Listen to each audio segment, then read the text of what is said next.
Hey, Michael. Howdy, Sarah.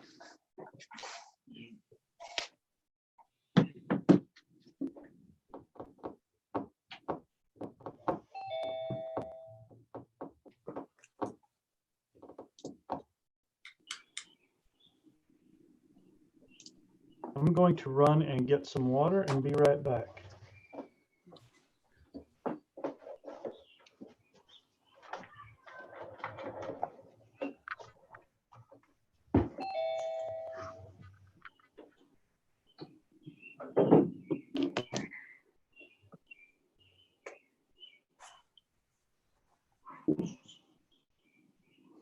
How are your kids handling the lockdown, Michael? They've never had a longer summer.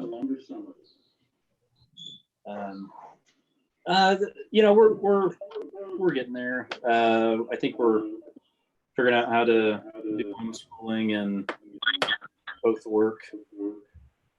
So how about your kids? Are they in high school? Caden is a junior. So basically he was told your grades that aren't college classes can't get worse. You can't improve them. So he had one class that wasn't a college class that he doesn't have an A in. So he's working on that one. And then he has 3 college classes that he has to do. But he's self-sufficient. I see him when he wants food or he has a chore he needs to do. And then my daughter is a 4th grader. So they have stuff that they're supposed to do every day, which is great because it gives them structure. And so to me, that's helpful. And I've always worked from home, so it's not hard for me to facilitate her, especially because I don't have to be on the phone and she's mostly self-sufficient. Sure. And when she's at her dad's house, both he and his fiance are working from home as well. So she does pretty good. And if one of them can't help her, she goes and asks her brother to help her. So we've been pretty lucky, aside from they're both begging me to put a pool in since we can't go to the mayor's pool anymore. So. Yep.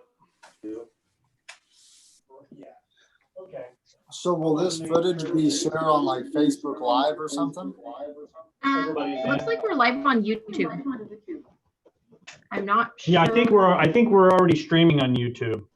Yes, that's what the little thing in the corner of my TV says.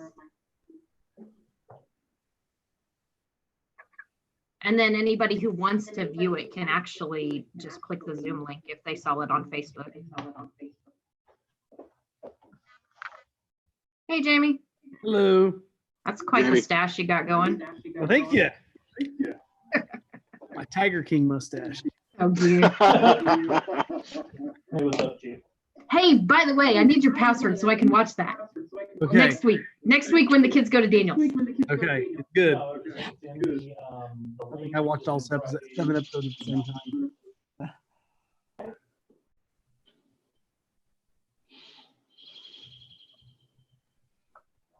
That's weird, because we're all in here.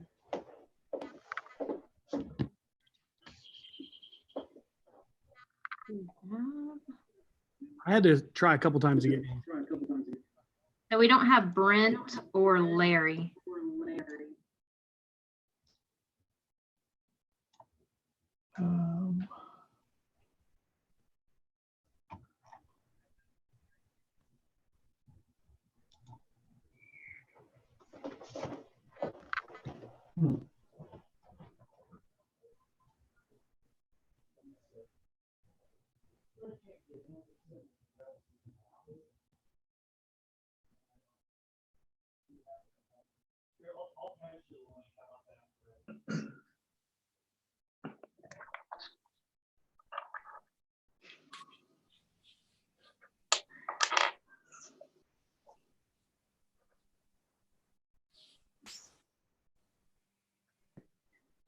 And is Larry in?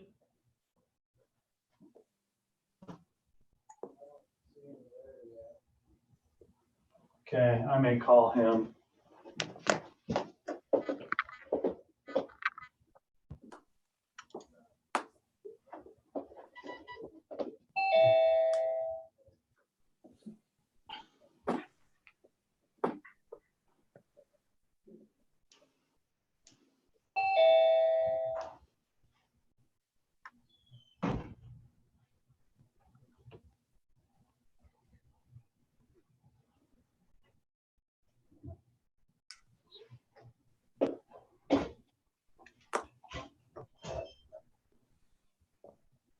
You guys are missing out. We got snacks.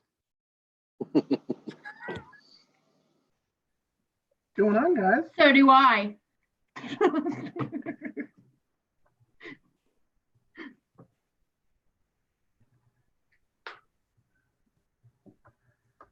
I guess I'm Jake Blue Ball on Zoom. Is that what it says for everybody? Yes. He's been using it for school.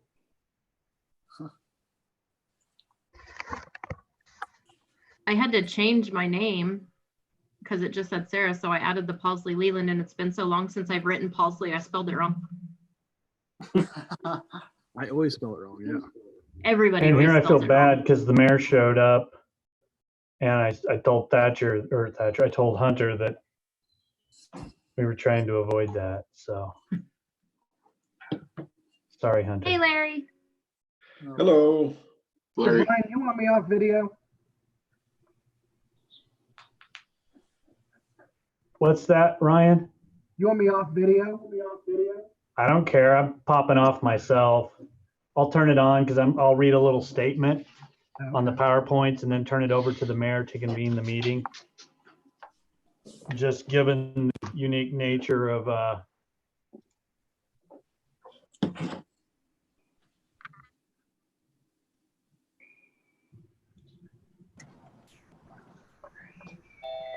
Hey, Chief. hopefully we'll be able to convene. Hello. This is scary. I've never done a mobile Zoom. Like, Okay. Are you practicing safe driving, Chief? I'm hoping my wife is practicing safe driving. Oh.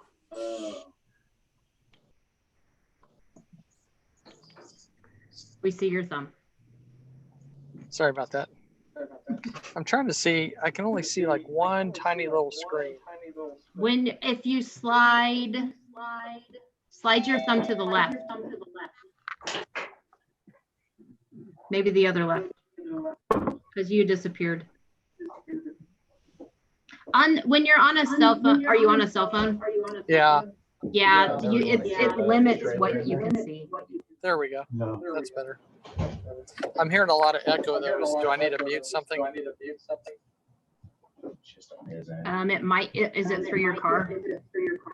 No. Oh, It's like I'm hearing it from somebody else's computer. that's weird. You are. I'm not sure who the feedback is, but it's not you. It's like two people are in the same room. Holy hell, Jamie! I thought I had a Corona beard going. What is that? Okay, I think we can start at 7.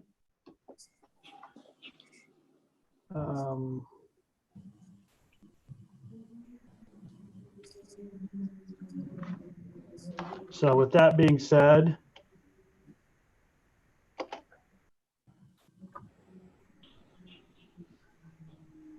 Is everybody here except for Brent? Looks like it. I think so, Mr. Mayor.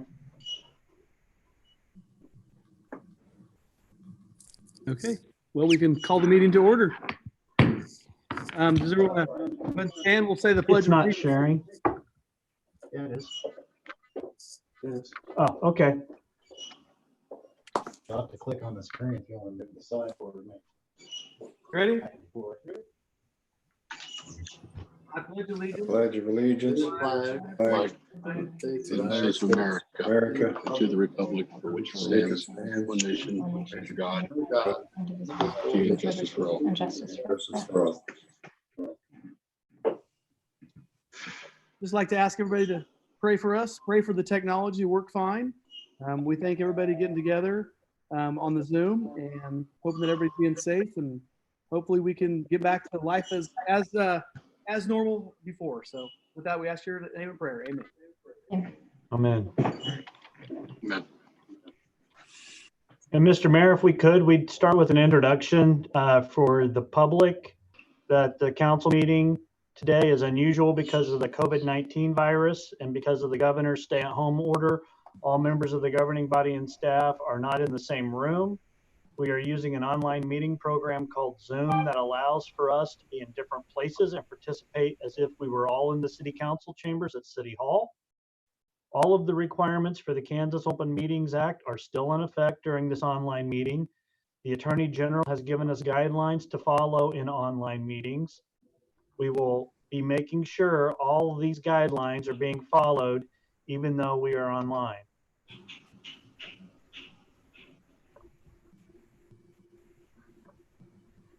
The Open Meetings Act, or COMA, requires that we allow the public to observe the meeting. It does not require the public be given an opportunity to participate in the meeting. However, it is our policy that we will give the public opportunity to present comments to the council at the beginning of our meeting.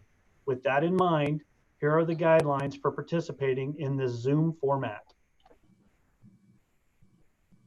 During the meeting, everyone will be muted, so any conversations on your part will not interrupt another person's presentation. On the bottom of your screen is a taskbar that has a number of icons to manage the meeting. It appears when you move your mouse there. On an iPad, it will be on the top of the screen. If you have some other device, you will need to experiment to find the taskbar. There is a participant's icon in the middle of the taskbar that you can press, and it will show who is present in the meeting. You may want to hover your name and change it.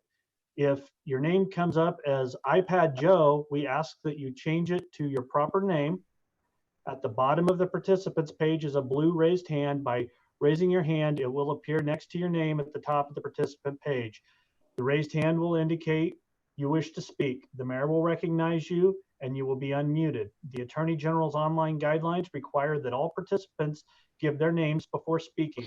All of us will be doing the same for the record. Please state your name and address. When you speak, we expect good decorum. If, in our opinion, you vary from that format, we will mute your microphone and ask that you behave appropriately. If, after warning, we unmute your mic, and if you return to the same behavior, we will mute you again and remove you from the meeting. You will not be allowed in to participate again.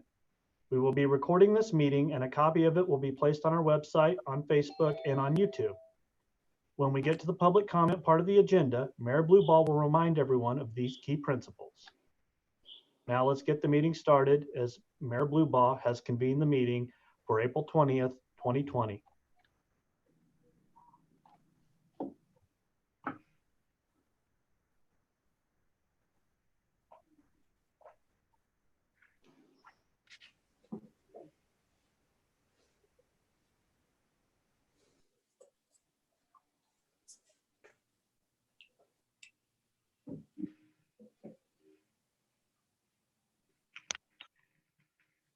Is Terry going to go through the approval of the agenda and everything? Or is she going to state everything, or do I need to state it all?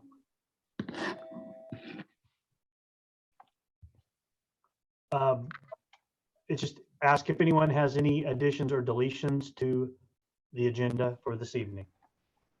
Okay. Everybody see the agenda as it presented? And if any questions, look for a motion to approve the agenda as presented. Larry Zimmerman, I make a motion to approve the agenda as presented. I'll second that. Hunter Larkin. Okay, I've got a motion by Larry, a second by Hunter to approve the agenda. All those in favor, aye. Aye. Aye. Opposed, same sign. Motion carries.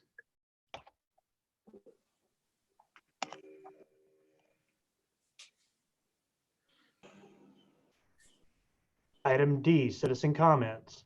A resident may wish to address the council on subjects that are not on the agenda. Persons wishing to address the city council shall raise their hands in the previously acknowledged format until acknowledged by the mayor. All comments are limited to 3 minutes. No action will be taken for non-agenda items.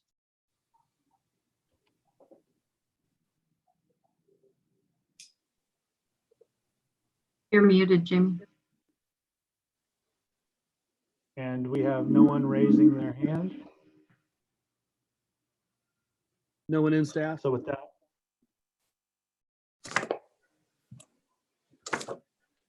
Go ahead, sorry.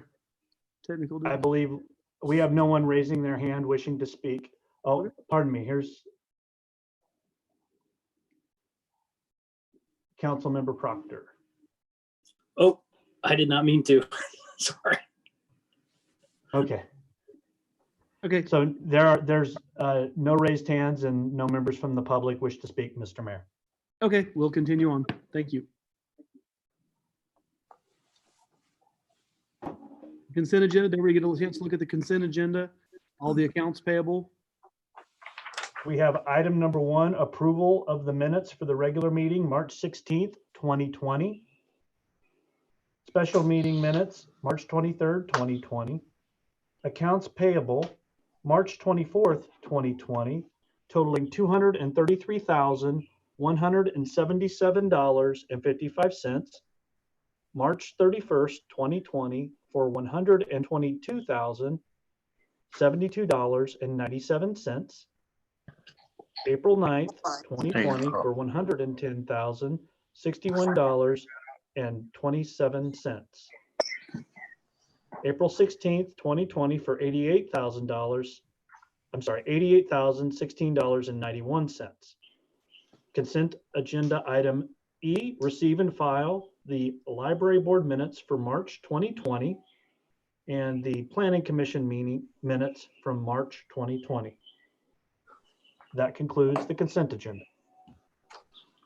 Do you have any questions on the consent agenda as presented? If not, look for a motion to approve the consent agenda.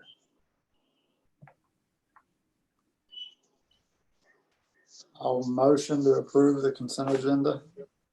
Second. Okay, I got a motion and That second. was a motion by Councilmember Trailer. Yes, a second by Councilmember Trailer. Thank you. Sorry. Yep. All right, motion and second. All those in favor, aye. Hi. Aye. Opposed, same sign. Motion carried.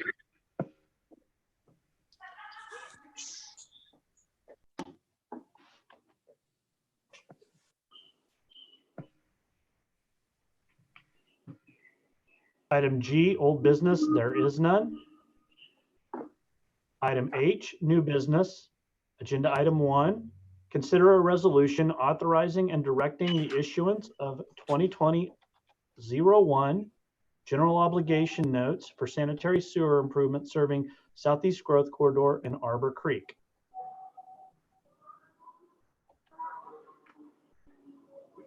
Brian Silcott, City Administrator, is presenting. A petition for Arbor Creek's portion of the regional growth area's sanitary sewer improvements in the amount of $110,000 was accepted at the March 16, 2020 meeting. Lift station project cost is $1,012,000 and was authorized with the March 16, 2020 passage of Resolution 2005. The lift station pump cost totals $200,000 and was approved with the passage of Resolution 2006 at the same meeting. All costs include contingency with any change order exceeding $5,000 requiring approval of the City Council. This general obligation temporary note series 2020-01 had the best offer received from Commerce Bank of Kansas City, Missouri. The principal amount is $1,300,000 with a $1,500 discount. The purchase price is $1,298,500 with an interest rate of 1.3% and an interest payment totaling $34,926.67. The term is for 2 years with payments due on December 1st, beginning December 1st, 2020, and June 1st payments. The notes are callable as of December 1, 2021, with a 45-day notice. Resolution authorizes the mayor, clerk, city legal, and financial advisors to prepare and execute the placement notes in accordance with the note purchase agreement, which is included as exhibit item H.1.B on your agenda report.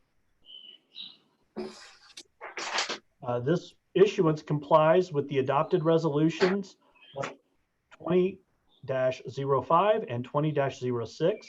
The proposed documents have been reviewed and authored by bond attorney Kevin Cowan, who's present on the call this evening, as well as reviewed by city attorney Ryan Peck, also present on the meeting, who approved as to form. Are there any questions over what I've presented?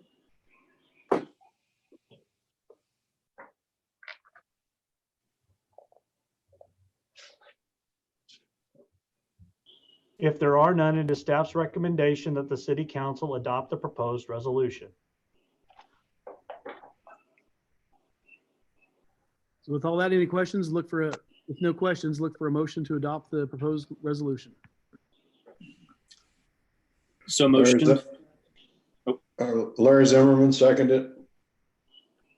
Who motioned? Mike Proctor. Okay, motion by Mike, second by Larry Zimmerman.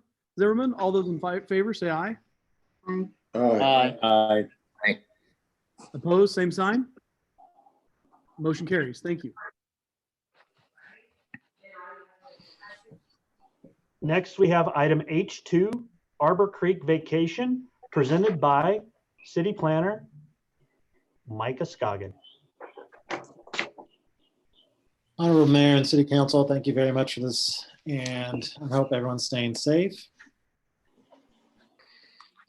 We can go to the background. Just a quick background. The city received a request from the Arbor Creek Development LLC.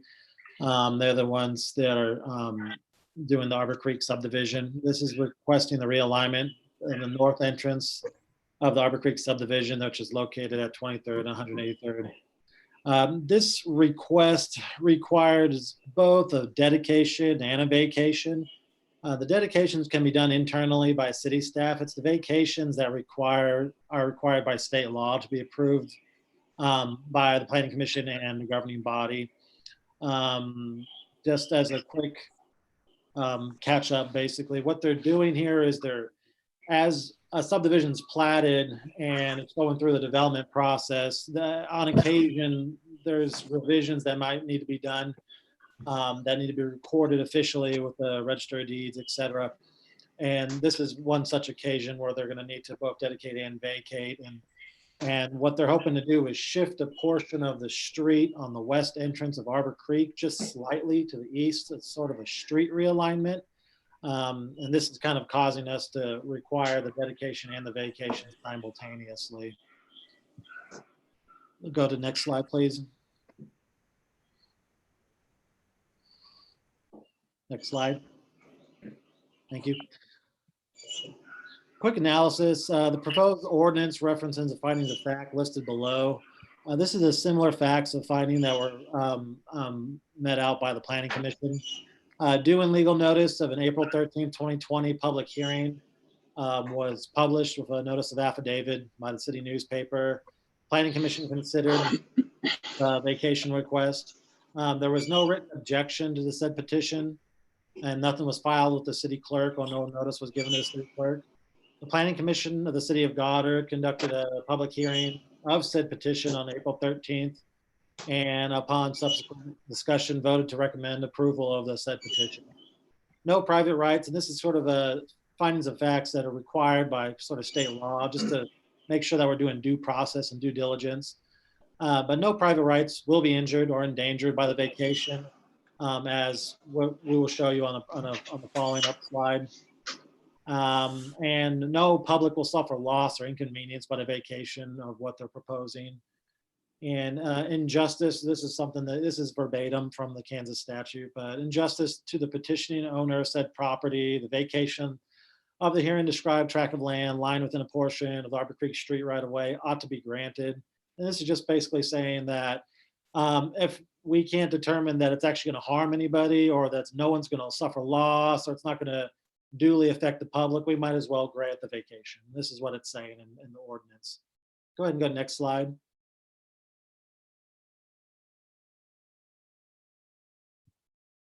This is what we're talking about right here. The gray portions are what are being dedicated to the city.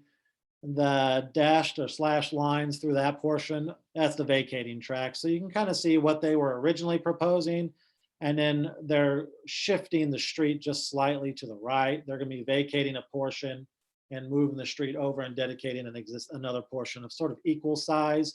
And you also notice a grayed out portion for dedication of track 1. This is just part of the realignment of the street.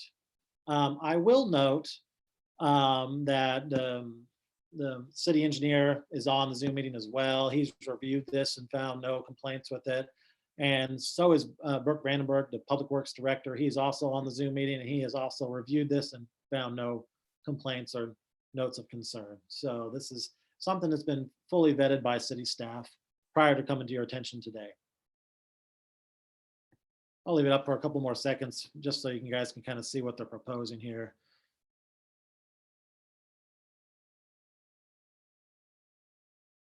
All the tracts of land around it are either owned by the developer himself or by home builders. So it's not going to affect anybody other than what we would have to maintain in the future.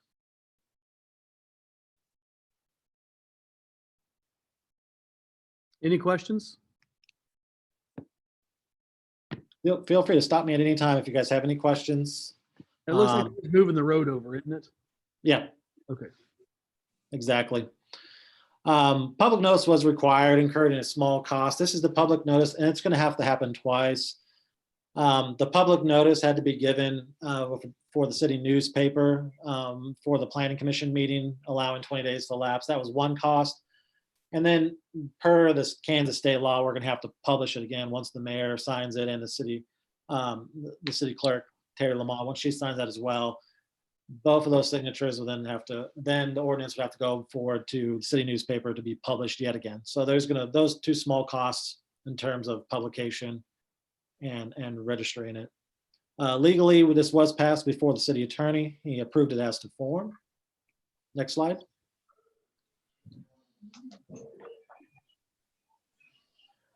Since it is an ordinance, the first motion I would require would be a waive the reading of the ordinance, and then the second one would be a roll call for adopting the ordinance. I'll motion to waive the reading. Second. Sarah. Leland. Motion by Hunter, a second by Sarah to waive the reading of the ordinance. All those in favor, aye. Aye. Opposed, same sign. Motion carries. Very good. Next will be the recommendation of the city is recommended that the city council approve the vacation of a tract of land whose legal description is provided in the agenda for the Arbor Creek subdivision west entrance. And this would require a roll call. Okay, so look for a motion to approve the vacation of the tract. Proctor, so motion. Okay, motion by Proctor, Second by Sarah Leland. second by Sarah, and we'll have a roll call, and I guess Brian will call the roll.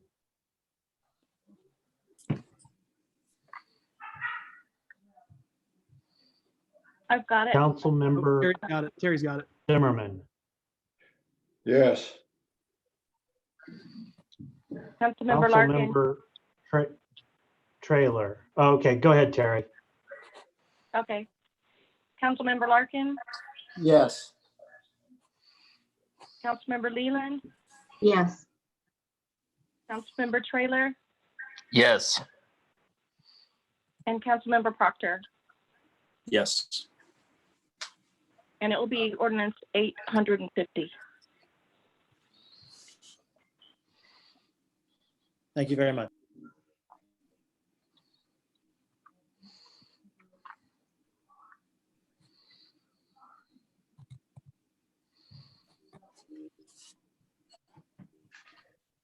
Good evening, Mayor and Council. This is Brooke Brandenburg, Public Works Director. And item H3 is for the consideration of relocating the fence at the wastewater treatment facility. Next slide, please.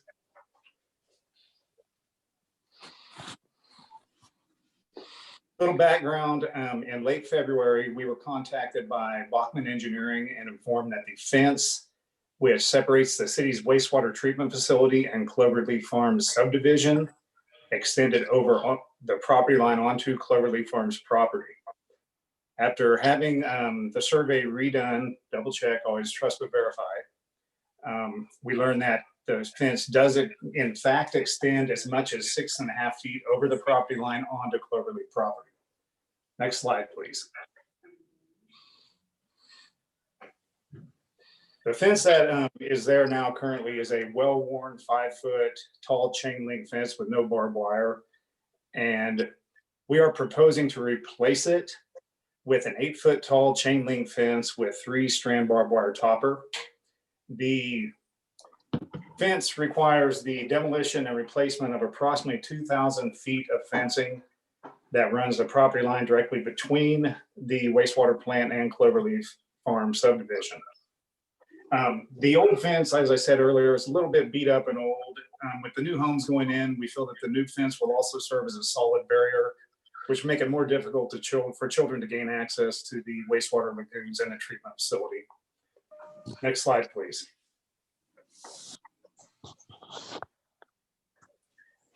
We took 3 bids and they were carefully evaluated by staff and reviewed based on relevant experience, project understanding, ability to perform the project requirements, and proposed fees. The bid we chose is from Rambla Construction, and they submitted the lowest bid. Their bid is for the cost of building the 2,000 foot long, 8 foot high chain link fence with 3-strand barbed wire topper is $28,333.93. Correction, $337.93. Next slide, please.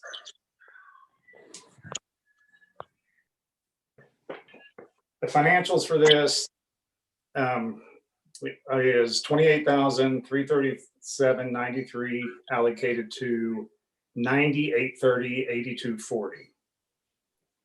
No really legal ramifications for this item. We simply are building a fence. Next slide, please. Can we go back one, please? Thank you. One more forward, please. Any questions on this item? Larry Zimmerman, is Yes, it sir. my understanding that our fence was on somebody else's property at the time? Yes, sir. The fence kind of meandered back and forth to where at one point for about 800 feet, it was as far as 6 feet over onto the property that is now Cloverleaf Farms. And so we had the property line re-surveyed, and we intend to bring the fence back to the property line, or just maybe a shy bit on our side of the property line just to be safe. But it kind of meandered along there, and it was 6.5 feet over at the farthest point.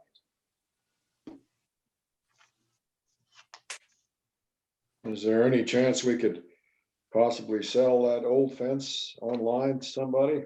We could definitely give it a try. The posts, of course, were set in cement, so they're no good. We had to pull them out and they have cement on them, but we've got 2,000 feet of chain link fence that is worth a try, absolutely. We did save $8,000 by doing the demolition ourselves. We don't have the fence completely down. We have moved the portion back north that was extending south over the property line and set a temporary fence using it and temporary posts for the time being. And we will then remove it completely when we move forward with the new fence. And is this money's coming out of sewer reserve? Where is it coming from?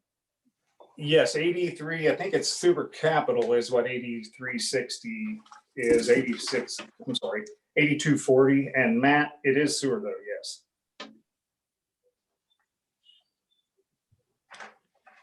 This is Brian Silka. Yes, it is sewer reserve.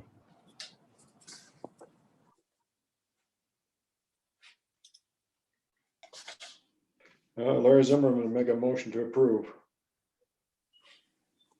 This is Matt Lawn. I just want to clarify that the funding source for this is Capital Improvement Fund. It is in a sewer utility category, but the actual fund will be as presented as Capital Improvement Fund. Hey, this is Fred. Can I jump in with a question? Yes. Hey, Brooke, does that include, I don't know if I got it or not, but does that include fencing around the actual water treatment facility? Is that what that is? Well, it's the bulk of it, yes. It is the portion of chain link fence that runs east and west on the south property line that between the two properties. And it'll be the replacement of all of that fencing there. Well, the reason I'm asking is, and I know it doesn't really affect this vote, but it may be worth looking into maybe some DHS funding as a critical site securement, and I can help you look into that a little bit if you want. Oh, definitely. I'm open to that. Absolutely. Always. So what happens if we secure DHS funding? Do we reverse back, or how does that work? That would be something that would take a while to get if we even got it, and it would be essentially, it would probably be a reimbursement. Okay. I'd have to look into it more, Hunter. I think that for critical sites like that, there may be a potential for us to at least apply for something like that. Okay, well, I don't have a problem with at least trying to get it, and then make it used as a reimbursement pretty much. So Chief, with that DHS funding, as you said, that would be a reimbursement, so we could move forward and put the barrier up and then get reimbursed possibly? I think it's something I would go ahead with the vote. My guess is that it would be some kind of reimbursement, but I don't want to hold up your vote looking for it. I think that's something that we ought to at least look into. Absolutely. I agree with that. I didn't realize that funding was available. And this is Brian Silcott, City Administrator. One other item too, which I would defer to the City Attorney on, is making sure that we expeditiously and prudently get a sufficient and adequate fence up so that we're minimizing the attractive nuisance nature of the ponds. So I would certainly not want to protract or prolong getting sufficient and adequate fencing up, because we only have a placeholder in place currently. That is correct. How much, Larry Zimmerman, how much is that right away on the opposing side of the fence? Hours, or is there any? Honestly, I don't know that there's much back there. There's sewer lines in that area, if memory serves me correctly, are running in front of the residences on that side, and as is their water. So I'm not for sure off the top of my head, to be honest. I haven't seen any easements on the maps I've looked at, but I'd have to relook. Has Paul Kelsey complained as far as regarding this fence? No, he hasn't complained. His engineer contacted me, and of course he was party in the emails, but I haven't had any actual conversation with him. It's been very easy. We talked to his engineers, had it surveyed, and went out for bids. Okay. I don't have a problem seconding Larry's motion. Shall I make my recommendation first though, Brian?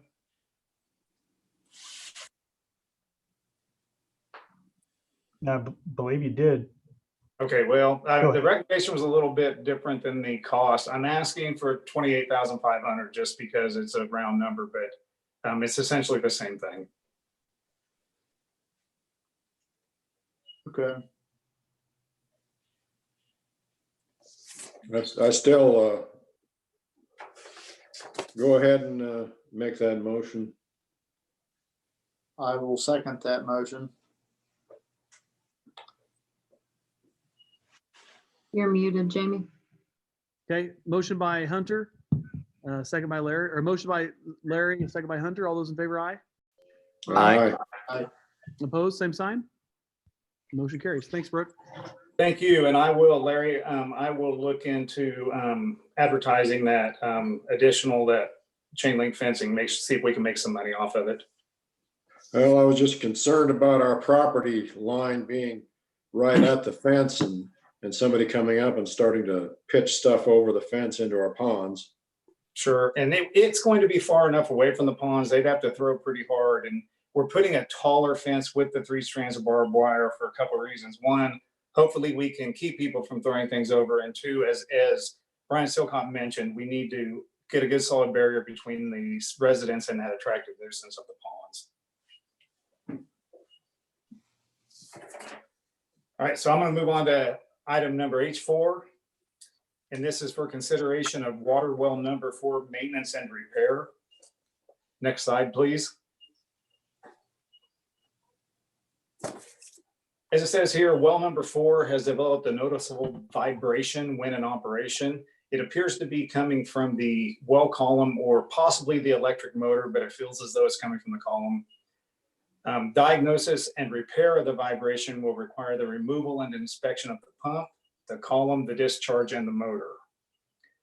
If we do not check this out and allow it to continue operation, it's likely that we could have a major failure requiring costly repairs. Next slide, please.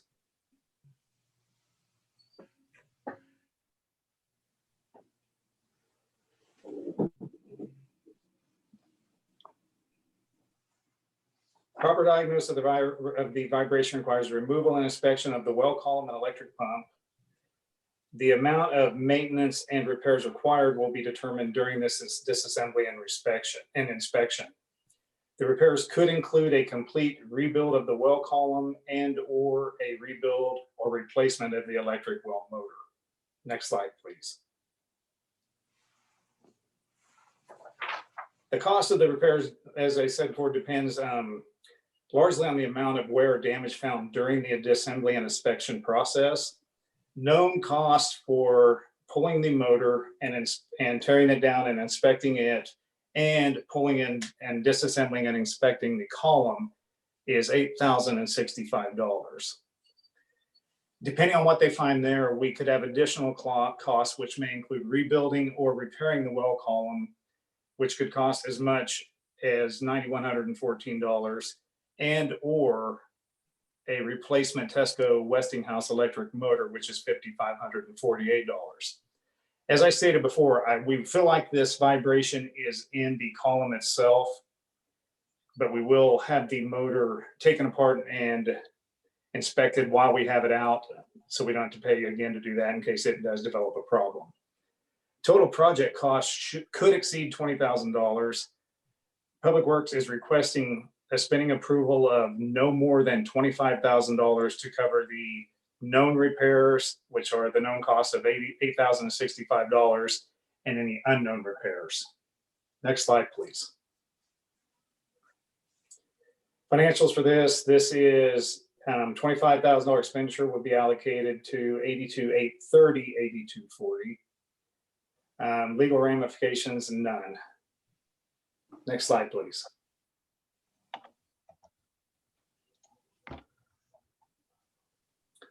Recommendation is that the City Council authorize staff to approve the maintenance and repair of well number 4 in the amount of but not to exceed $25,000. Anyone have any questions? Yeah, Larry Zimmerman, when they do that, are they going to run a camera down the well casing and check the casing and everything while they're down there? Yes, the entire thing will be inspected, from the parts that go into the well and everything down in the well. And there's an electric motor in there right now, right? It's not one of the auger types. And I believe in 2018, that motor was rebearinged. I don't anticipate that motor having any problems. It appears to be pretty solid, but that column appears the vibration has come from the column.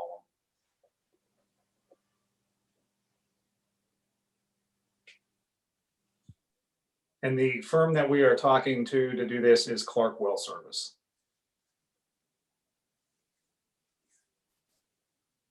Any other questions? If not, look for a motion to approve. Staff to authorize up to $25,000 to repair the water well number 4.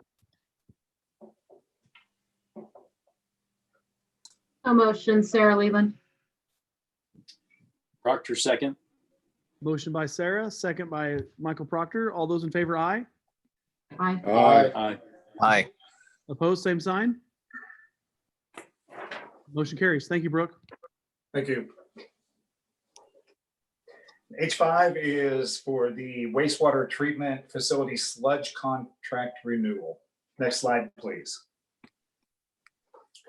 Wastewater sludge is a semi-solid material produced during sewage treatment of municipal wastewater. The city is required to properly remove, transport, and dispose of sludge in compliance with regulations and guidelines set forth by the Kansas Department of Health and Environment. City of Goddard currently maintains an annual agreement with Agra Environmental Services, LLC of Sedgwick, Kansas, for the removal of wastewater sludge at the Goddard Wastewater Treatment Facility. The agreement states that Agra Environmental Services, LLC will haul and spread up to 150 tons of sludge annually at the cost of $2,000 per month. The contract expired on April 15th. Next slide, please. Agra Environmental Services LLC has requested an increase in fees, increasing costs from $2,000 per month to $2,500 per month. They have attributed the cost increase to higher general operating costs. The proposed fee increase is the first cost increase for wastewater sludge removal since 2016. Next slide, please. In response to the requested price increase, Public Works contacted several companies and cities to investigate other options for sludge hauling and disposal. The results of the inquiries may be found on the next slide. Next slide, please. Here's a little breakdown of their current provider, Agro Environmental LLC. Their proposed increase in fees of $2,500 would mean an annual cost of $30,000. They provide a truck that they park at our wastewater facility that they collect the sludge in, and this contract they will haul up to 150 tons per year. Currently, we're hauling about 100 tons per year, so it gives us a little wiggle room.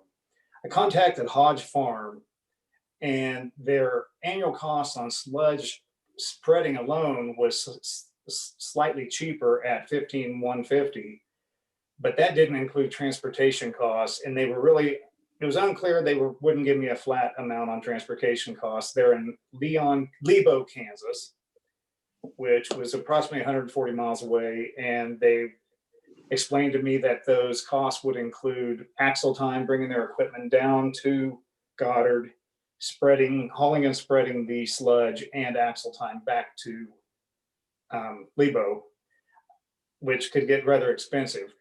Another situation with them is they require us to store the sludge on site for the entire year, and they will haul it and spread it once per year. Currently, it's being spread. He's coming through once every 2 weeks, sometimes once a week, depending on how heavy we're running. And we don't really have the facilities available to pile 100 tons of sludge. I did not contact KDHE, but I don't think they're very happy if you don't do that without adequate facilities. The other company I contacted was Nutrijet. They're out of Iowa. And as you can see, they were very high. They'll bring the equipment, they'll spread it and everything, but we have to, as a city, would have to secure the property to spread the sludge on. So I wanted to talk to a couple of other cities in the area, find out what they were doing. So I called the city of Pratt, and they're paying $600 per week or $31,000 per year for a contractor to pick up their sludge and haul it to the landfill and dump it. And this required the city to have custom rollouts built to store and haul the sludge, which would be additional expense to us. Then I called the city of Augusta because they do something a little different. They haul and spread their sludge themselves on private property, which doesn't sound terribly bad until you take into account the cost of a truck to haul it, a tractor and a spreader to spread it, and a disc because they're also required to work it into the ground. And those capital costs are also very high also. So based on all of these options, I thought we had a known commodity with Agri Environmental LLC. Their costs aren't out of line with anything. So we have chosen to, if council approves, to enter another agreement with them. Next slide, please.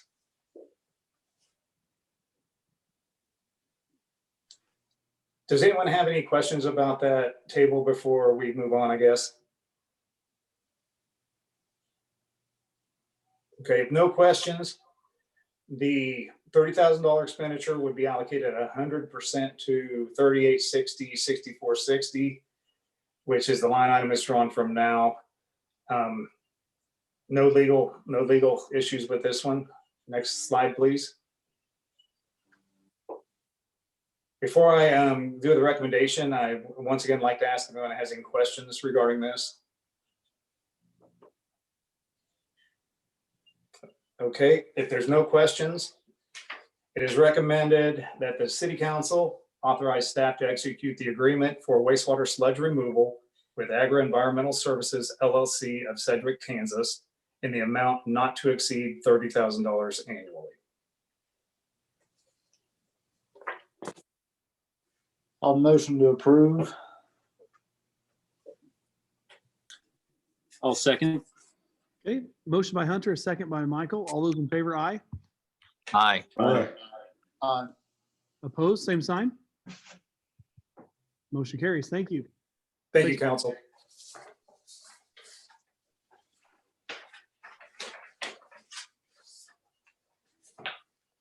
Item H6, hazard pay discussion, will now be discussed by City Treasurer Matt Lawn.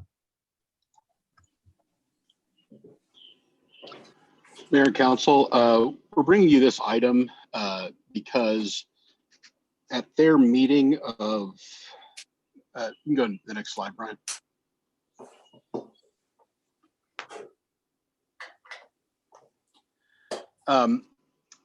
You can go ahead and move forward one more. I'm sorry. Probably should have put more of this on each slide.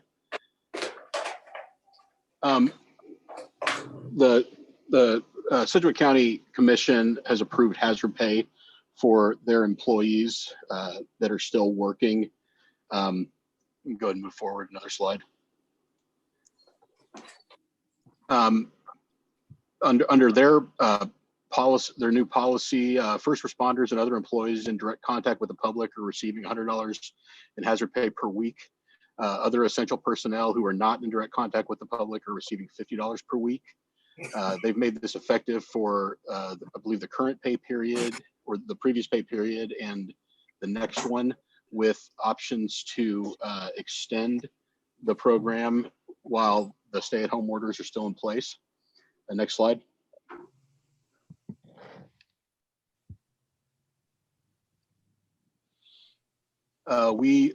Staff recommend, if you decided to move forward with this, to mirror the county's hazard pay program. It'd be, for our staff, it would be $100 per week for public works and police because they are in direct contact with the public. For additional staff that's essential for city operations but not in direct contact with the public, would be $50 per week. And this would be paid out in double amounts, so $200 per pay period for public works and police, and then $100 per pay period for administrative staff. Next slide. We would apply this to the pay periods ending April 12th, April 26th, May 10th, and May 24th. And we would come back to ask for an extension should the stay-at-home orders continue into June. We would bring that forward to you at the meeting of May 18th. Next slide. This is a breakdown of the costs and source of where the additional payments would be accounted to. The total cost for these 4 pay periods that we are proposing right now would be $20,400.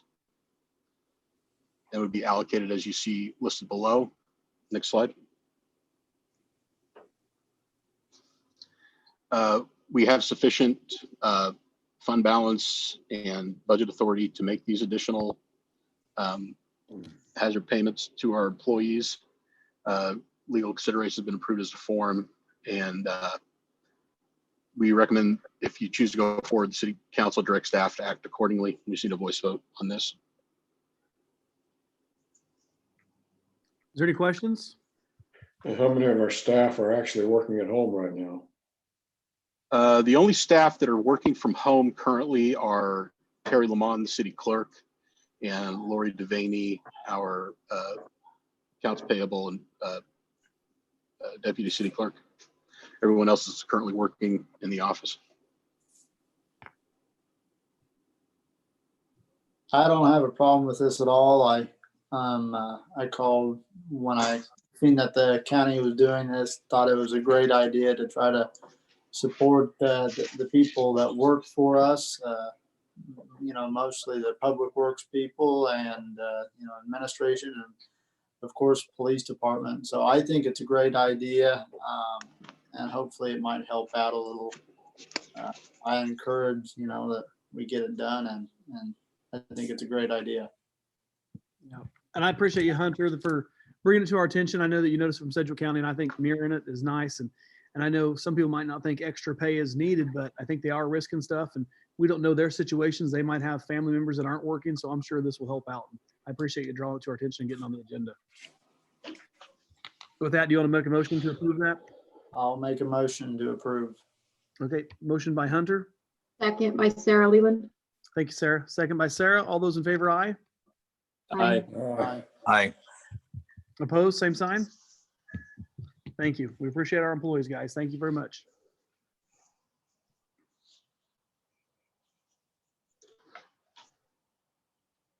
Move on to agenda item H7, water and sewer utility rate study. During budget last year, I proposed a new rate structure for our water and sewer utilities. The intention being to take into account the council mayor's desire to have a lower water and sewer bill for our base rate and low usage customers. When I put some rate structure together that I presented for budget purposes, and subsequent to that, certain council members had expressed doubt, for lack of a better word, about whether or not my proposed rate study would be too onerous on other users than our low consumption users. So I reached out to MGT Consulting Group, and they have sent us a proposal to do an in-depth, deep dive study of our rates as they're currently presented, or as they're what they are currently, and then also to make recommendations on how we could restructure our utility rates to and I thought, as far as I'm concerned, most importantly, continue to fund our operations as we currently do them, and also to continue to fund reserves, continue to fund our debt service obligations as we currently do. However, because these rates have not had any sort of professional level beyond what city staff is capable of doing with our current software and the other tools that we have at our disposal, our rates have not been analyzed at this level of detail for at least as long as I've been here, and I looked and tried to find farther back when something similar to this had occurred, and I couldn't find anything. And so this all, so we have not had any sort of in-depth analysis of our rates since we added the subsequent debt service increases to pay off the lagoons, or the wastewater treatment facility, since we've had the debt for the water supply line went into place. We have done our best with the tools available to us to raise rates as necessary when we wanted to, or we needed to take into account for these increases in debt service. And also, we had over several years, we've seen, our customers use less and economize and take advantage of lower, more efficient, items in their homes that use less water.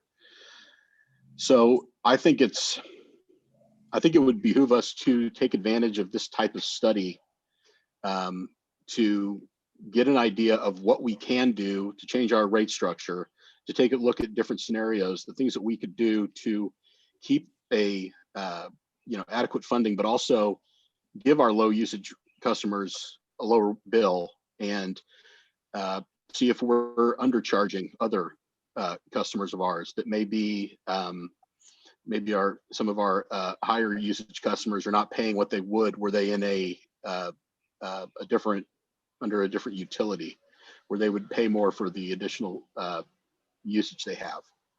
I brought this forward now because if we can get this approved tonight, they should be able to begin pretty much immediately. And they're saying 45 days from project initiation, they'll have the results of the study for us to consider. This would put us in a place where we could have this included as part of our projections and budget for 2021, which we hope to adopt that prior to August 1st. And also this would give us a better idea of where we stand in light of the potential revenue loss in other areas from our potential loss of revenue from the economic impact of the current situation. I'm proposing that if we do move forward with this, that it would be a not to exceed budget of $23,800. This is a level of service that would be 180 hours of their time, which is on par with other professionals that perform this type of analysis on an hourly basis. We would be able to take advantage of water and sewer replacement reserves to fund this project. We currently have a fund balance of $328,000 in the water reserve fund. We have a current fund balance of $138,000 in the sewer reserve fund. The sewer reserve fund is going to receive an additional $75,000 worth of sewer transfers this year, and the water reserve fund is going to receive another $30,000 of transfers this year. This would put us in a position to maintain essentially the reserves at the level we have them now, without any risk of not having sufficient cash on hand, or did we have some emergency where we need to utilize those funds.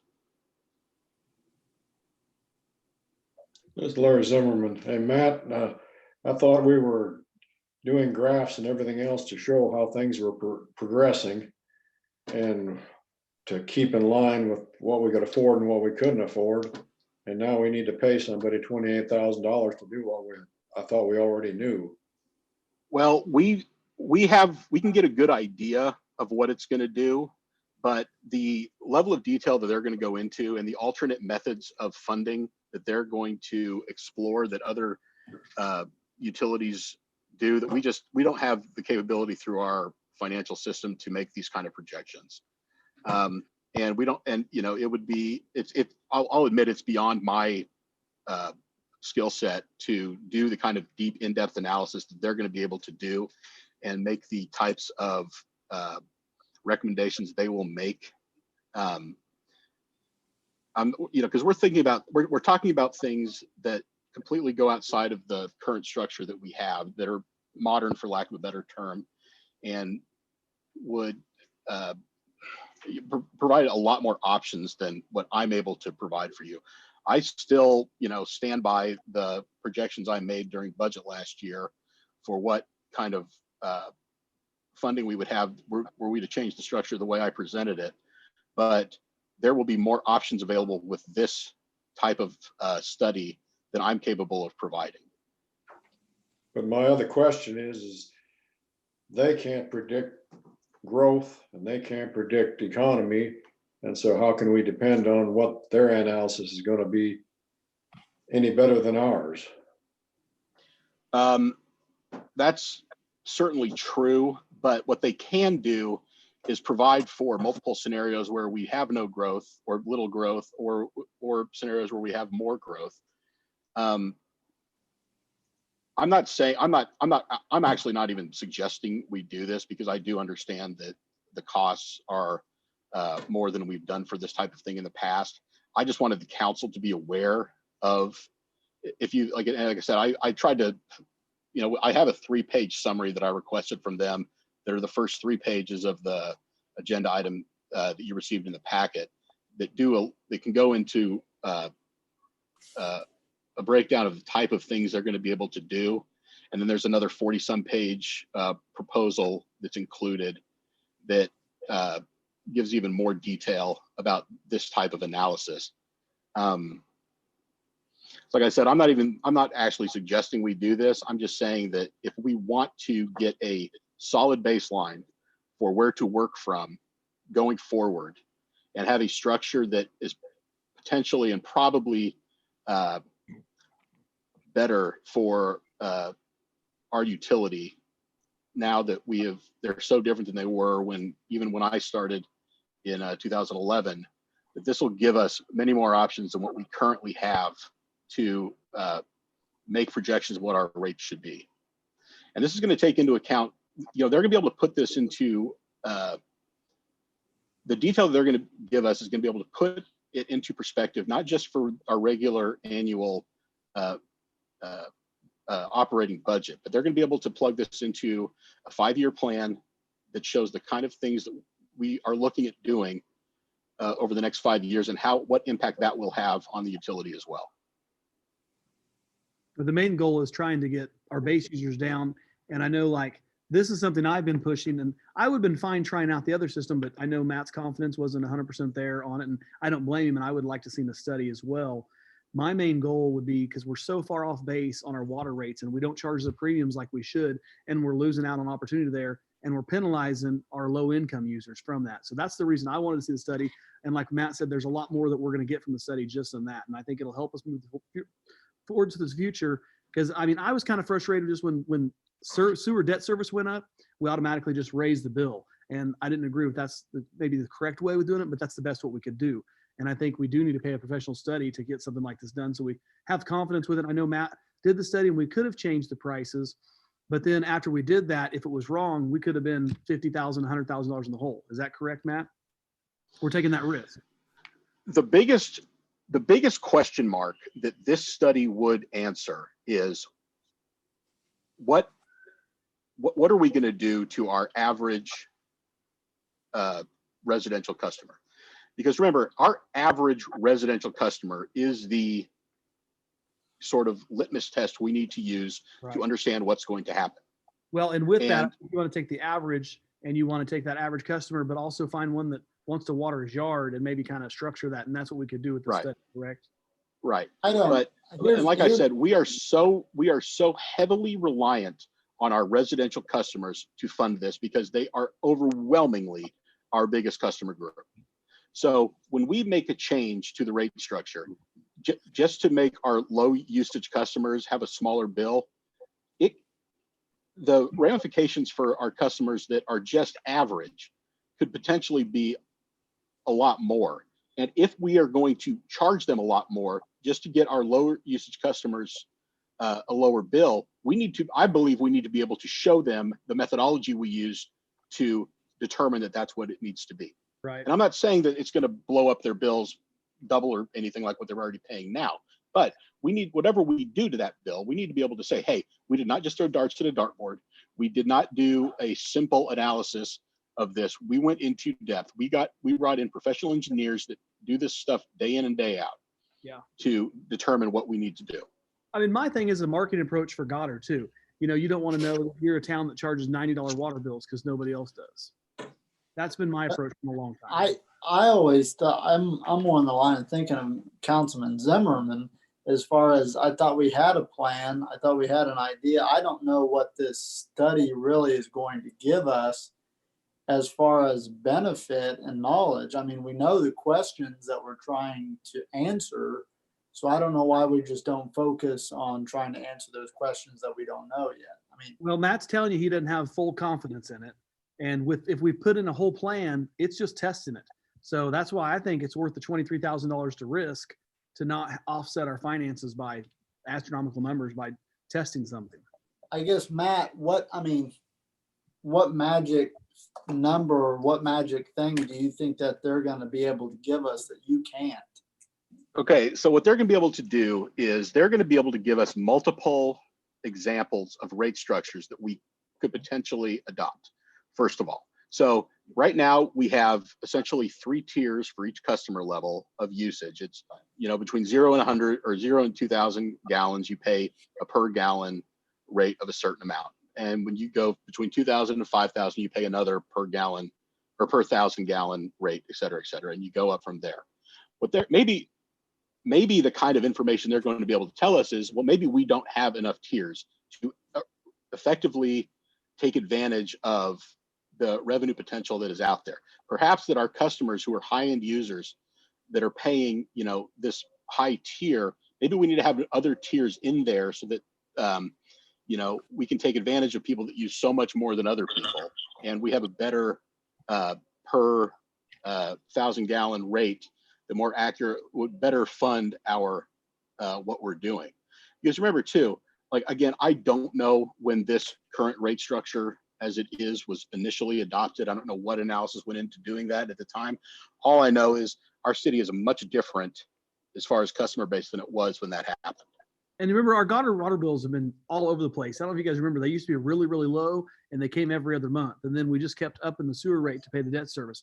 And we've never done a study. That's why I was the one that pushed the study because we never enacted the new rates. If you guys remember, we voted on it, we talked about it. And I don't think Matt was ever comfortable implementing them. So and then that's why I pushed what's going on with this. And I had a conversation with Brooke, and I don't know if this is Brooke's company that he recommended, but this is what Brooke's company he used to do recommended this. So this is where I came up with it. I mean, I pushed for it, and this is something I really want to do. I want to lower water bills with confidence. And I think before we weren't able to lower those water bills with confidence because nothing was done on it. So that's why I requested the study so we could keep moving it further. So, what is how much money does the city of Goddard take in for water and sewer at this time? The current budget for the water utility fund is approximately $850,000. And the current budget for the sewer fund is approximately $1.3 million. So we're spending $23,000 on something we spend $2 million on to make sure we're billing correctly and can bill it properly. Yeah, if we haven't spent that's where the specialty consulting is worth it if that's what they know and they're able to do that to help us get direction on how to handle $2 million worth of revenue off of 23. I think that's kind of a no-brainer, and I'm surprised we haven't done it. If what Matt's saying, being the finance guy, that he's not comfortable with the modeling he's able to do. I think that's absolutely worth it, because if we're going to be setting rates, and frankly, I feel kind of bad when I was managing some apartments there in Goddard that were just rental units, and you got these, you got a single mom with a kid, and all they do is they run the bath, they run the sink. They're not watering their yard. They're not, they're not high users of water, but they're paying what we're paying over here running a sprinkler system. Yeah, for $400 rent, they shouldn't be paying $90 water bill. Yeah, no, it's absurd. Yeah, I pay 90 and it's me. I don't use sprinklers. My kids are only here half of the time. And the dishwasher gets run maybe once a week and laundry twice a week. So it's not, I shouldn't have a $90 bill. Yeah, and I'm not all I'm saying is I would personally kind of see it as malpractice to not spend what's that, 0.1 is that 1%? And when's the last time we've ever hired an outside consulting firm to come in and help us model out how we're going to charge for this? Well, Zimmerman here, my question is we've got graphs on how much we're using each month as far as what people are using. And to me, it's a no-brainer as to where we could break down different sections on what gets a different rate increase. I mean, surely we know how many people are using 10,000 gallons a month, and then the next step up is 15,000 and 20,000 and so on. I mean, how hard is that to do if we have graphs on that already showing us what the usage is? I agree with Zimmerman. I mean, these consultants are only going to be as good as the information we give them. And that's information we already have. Unless if they can pull more information that we can obtain. They can manipulate the information is what it sounds like, though.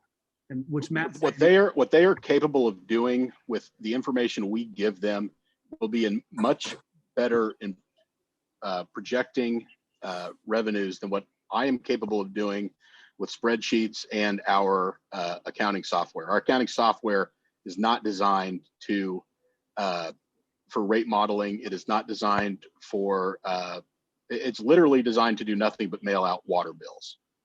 It does not provide us a great amount of detail about anything beyond the input we put into it, which is essentially is rates. And, like I said, I made my projections based on the data that we have, and I did it with spreadsheets to the best of my ability.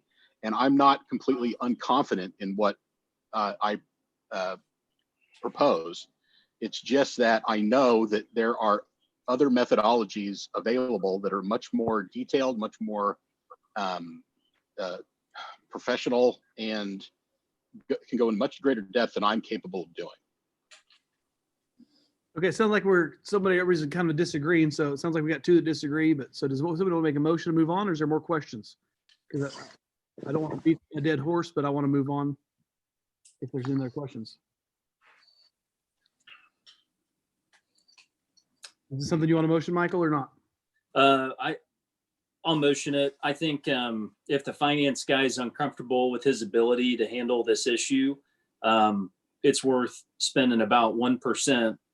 If we're going to be setting rates, because there's a lot of people that aren't super comfortable with the rates we have right now. So I'll motion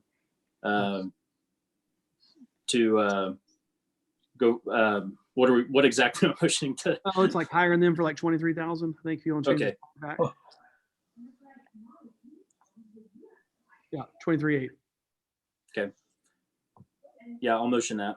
Okay, motion by Michael. Second by Sarah Leland. Okay, second by Sarah. All those in favor, aye. Aye. Aye. All those opposed, no. Zimmerman, no. Hunter Larkin, No. And Brent, you said no? Trailer, no. Okay, Hunter Larkin, no. okay. It's dead. So do you guys want to change the water rates with Matt's recommendations then? Because we've been delaying that forever. Well, I personally, I think we should take a look at the charts and see if we could break it down into more categories to where we would have the least effect on people. I mean, surely we could have 5 or 6 grades to where if somebody's watering a little, they wouldn't pay a terrible amount. If they increased it to where they were watering every day to where they did pay a bigger amount, I don't think we should just be stuck to small, medium, and high. I think we could break it down into more categories. Find a difference between like realistically watering your yard and conservation, kind of both. Yeah. Well, and Matt says he's not completely uncomfortable with his numbers. I mean, so if we need to take a little bit more time to break the numbers down, I really don't understand as far as. Well, my problem is those people aren't going to be as good as the information we give them. So. Well, here's the thing. I would still like you guys to consider this again. I'm going to ask you probably again, because Matt's telling you he can't project numbers. All he can do is with data what we have. We've got a lot of neighborhoods coming in here, and we know exactly how many homes are coming in, and these guys can project all that for us. With that, we're working behind again. I'm just saying I really wish you guys could push to do it, but I'm not going to argue it over. I just think it's very good information that would help us move to the future if you guys can think about it again. And I will say on that note, I guess that's where my head is at, is all these neighborhoods that are coming online, and then we got the natatorium coming in, and potentially other businesses that would spring up after that, along with the hotel. And I agree, Councilmember Zimmerman, we need more categories, but beyond that, even a good use of Matt's time, if this is not an area of his expertise, and we're talking about a very large revenue source for the city and how we're going to piece that up, I think there's an area where it'd probably be worthwhile leaning on expertise and allowing them to give us some direction on how we make our decisions as experts in this area with higher capabilities than what Matt's got access to right now. Well, the only problem I have with this is we're putting in 200 plus houses. How are these people going to know how much water each of those households is going to use? Which one of them are going to water their lawn and which one isn't? How much is the hotel going to use? I think they're just holding their finger up to the wind and just putting something down on paper because they have no freaking clue of how much they're going to use. I would agree with that. These experts are only going to be as good as the information we give them. Just because they say they're experts doesn't mean that they are going to know more than we do. So that's why I voted no. So I think we made the right decision.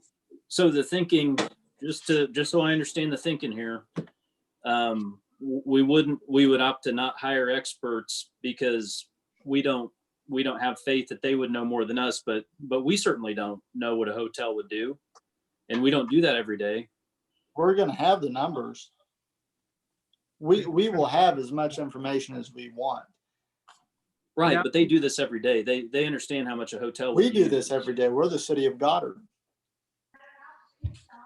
Well, okay, guys. Well, we'll move on. I mean, we'll just keep the concession going on, and we'll just we'll see what Matt wants to do on the rates, and we'll probably just have him present that at the next meeting or next couple meetings. Yeah, because it's been a long time coming. We voted on it a long time ago. Yeah. And I feel like we've let down the people of Goddard by not going forward with it. Right. Okay. All right. You can take back over, Brian.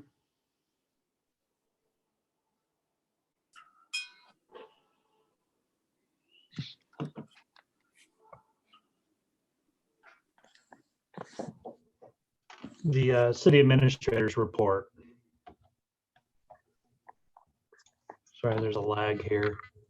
The STAR bond, we've spent $21.4 million to date, with 3.9 million remaining. And you'll notice that we have the fields in place and the walls are largely up, as well as the roof truss and supports are also in and ready for installation. And then after the roof is up, the work on the interior will begin.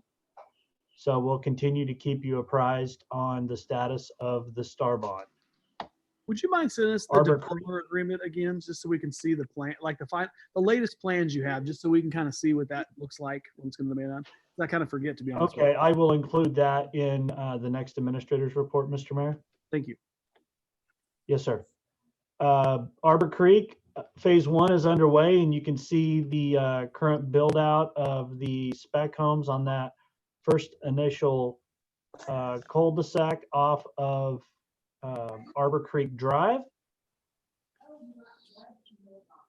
And the paving is currently underway, weather cooperating. This is a view of Clover Leaf. Work continues. They're in the process of beginning work on the paving of Arbor Creek now. The stormwater's in, and the stormwater detention, which you can view in the bottom photograph. And then you can see the property line there to the north, right adjacent to the lagoons where our fence issue was at. Elk Ridge, the final phase is underway, and they're currently in the process of re-asphalting. There was some compaction issues, and the contractors are doing an additional overlay to make that correct. And if there are any questions in greater detail, I know our city engineer can speak to that. Rustic Creek, as I had reported in the April 4th administrator report, I'm currently working with the developers, following up on the governing body's directive to present a draft agreement in an upcoming meeting for an initial infrastructure assistance, largely related to stormwater in the total of $193,916.23. Rustic Creek addition will build homes ranging from 200 to 250,000, with phase 1 consisting of 35 homes. We anticipate that, meaning the city's investment in that infrastructure and additional infrastructure for green space and whatnot, would cash flow at 20 homes. And we anticipate 16 initial homes being constructed, with the models and spec homes of the 4 builders in that subdivision. Medical Lodge senior housing update. You can see there's been significant progress on this senior housing addition that expands the current Medical Lodge facility, which you can view in the right-hand side of the photograph, just to the north of Easy Street there. Those 3 homes to the right are the existing, with the build out around for those 12 parcels and 24 units, all of which are individually metered. So we'll be adding 24 additional utility customers to the city services. The RCUT project is proceeding. We have field check plans being finalized with KDOT's review, which should take 6 weeks, and we anticipate advertising and bid awards by the October 5th, 2020 regular city council meeting. So far, we have $186,210 for the design, with the responsibility being on Goddard to pay that portion, and KDOT financing at 100% of construction, which is estimated to be 1.8 million on that project. And then we may also, I'll have additional information to add in a future administrative report on how 183rd Street projects and RCUT are being coordinated. Right now, I currently don't have enough detail to provide sufficient information on how the frontage road or the intersection work would be coordinated. The tentative agenda items for May 4th include authorizing a mower purchase for Public Works. Our current mowers are 8 to 10 years old, and we use those around the city shops, the wastewater lagoons, and the wastewater facility. And we have 2 mowers, and we've also been able to utilize them for spot mowing in the event that we have some highly torrential rains and the growth takes off, and our contractors who are still complying with the terms of the agreement are not able to get to certain areas. Public Works has in the past gone out on rare occasions to hit some spots that are experiencing exceptional growth spurts. We'll also have a 183rd Street turn lane RCUT coordination agreement, possibly with Trans Systems and or KDOT at that time. And then Star Bond Infrastructure permanent financing, which is the interior road and water sewer improvements that are on Crown Drive. We'll have that authorization resolution with a June 8th bond sale to present. And then we'll also have the 2020 quarterly Q1 quarterly reports for the governing body at that time as well. Well, that concludes my report. If there aren't any questions at this time. Brian, I had a question on the Arbor Creek. Yes, sir. Like they're advertising like no specials for 4 years. So does that mean that are they just paying capitalized interest on that, or how does that work? Are we making interest payments or principal, or how does that work? That, as you know, that's fairly common for the developers, and as it currently sets, the term of the special assessments are, if you're in on the early side, it is covered by that capitalized interest cost. Yes, so the remainder of that would be spread across the latecomers. Okay, thank you. That's what I thought. That's what I was making sure. Thank you. Yes, sir.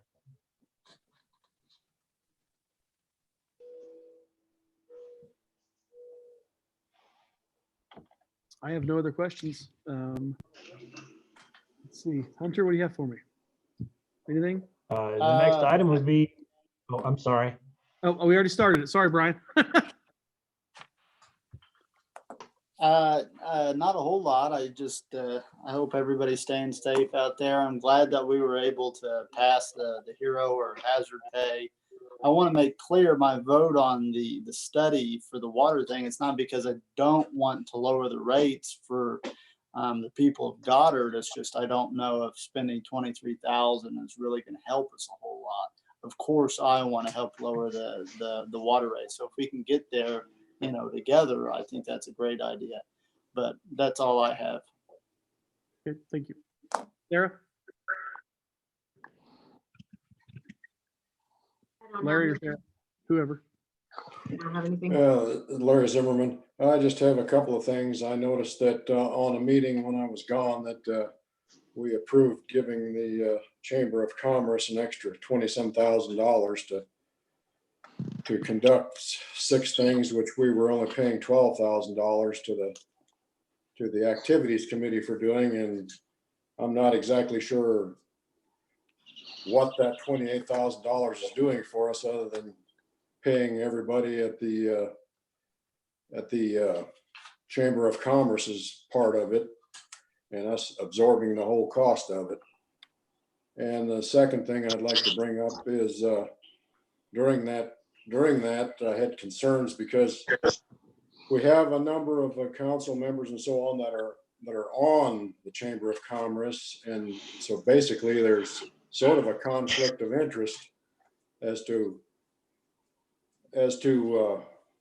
which side their heart is leaning against when they're conducting a vote. I'm not saying that they didn't vote for the city, but I'm saying as long as you've got your heart stretched in two different directions, which way you're going to go. When I first got on the council back 20 years ago, that's one of the reasons I got on the council, because there were several people on the council that were on the school district at the time, employees of the school district. And every time something came up, we ended up, the school district winning out and spending taxpayers' money supporting the school. So I'm not sure, maybe Ryan could help me on that, but I'm not sure how much of this is conflict of interest and how much is not, and how we can avoid anything like that. If Ryan's still with us, I'd appreciate his input on it. I am here. I'm not sure that this is something that would prevent any sort of legal conflict of interest. I'm not aware of any council members that are in leadership roles with the Chamber of Commerce. Correct me if I'm wrong. But just being involved in the chamber or just being a member of the chamber, I don't think would present any sort of legal conflict. Don't we all, as members of the governing body, actually are members of the Chamber of Commerce? No, I'm not. No. That's what Angie told me, that all of us are members of the Chamber of Commerce, even if we don't know it or not.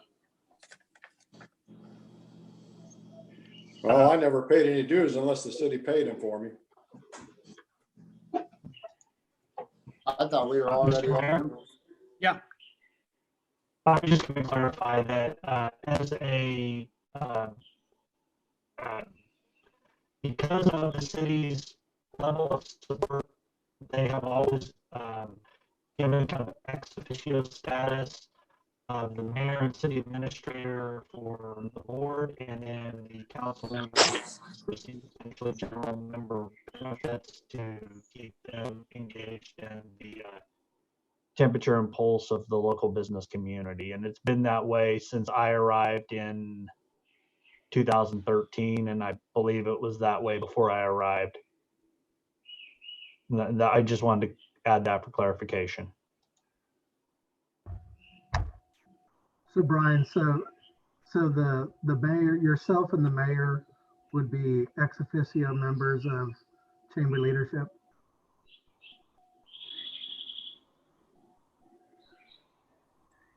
Well, that's all I had. I'm just saying it's a pretty slippery slope when you've got interest in two different directions and then you cast a vote. I think our biggest interest is Goddard, and that's what we want to grow. And we're the ones that fund the chamber. I mean, we always have been. So, and the request that they came at us was for events. Now, we used to give just, Dan Funky $12,000, and that was just the cost of events. Well, now we're getting to the price where we want to hire people to run these things professionally, and you've got to actually pay them for their staff time, and then they're going to go out and fundraise for the events. That's what we see. But I mean, ideally, it's nobody's getting any personal interest out of this. We're just looking to grow events in Goddard and do more things. That's the whole intent. And I think the intent of the extra money, well, my recollection is that the hopes and the plan that they're going to be able to manage the events better, manage the finances better, and organize them better. Well, there you said it right there. You got to pay somebody to manage the events, and we've never paid anybody to manage our events. Mm-hmm. But it's just my concern that people realize that that's almost 2 mils money that we're giving the Chamber of Commerce.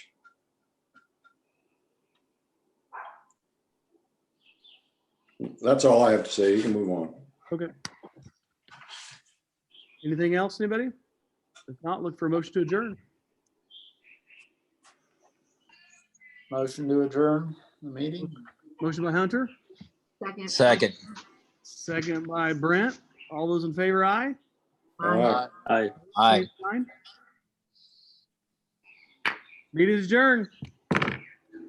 Thanks, guys. Stay safe.